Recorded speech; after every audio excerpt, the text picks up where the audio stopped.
Now let's check the work that you did for the area problem. So again, going to do it just the same way I did the last one. I'm going to find the question mark. I'm going to start with the one on the vertical line, which is here. And then I'm going to take the 9 centimeters and the 7 centimeters, and I'm going to subtract those. Get my thing to go. Sorry about that.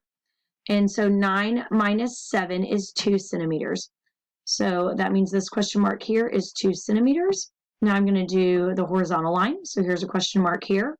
I'm going to find the other lines going in that same direction, which is 8 centimeters and 12 centimeters.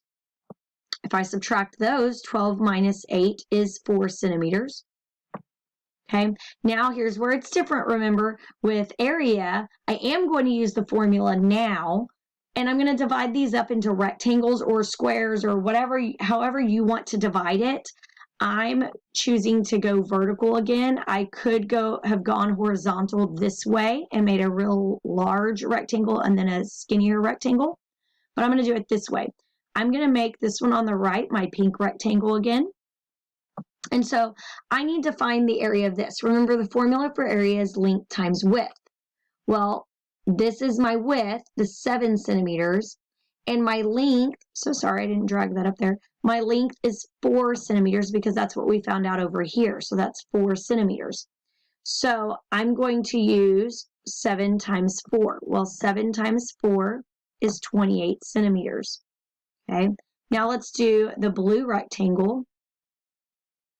Okay, that one is going to be a length of 8. Remember, we're not going to use this 12 to find the area.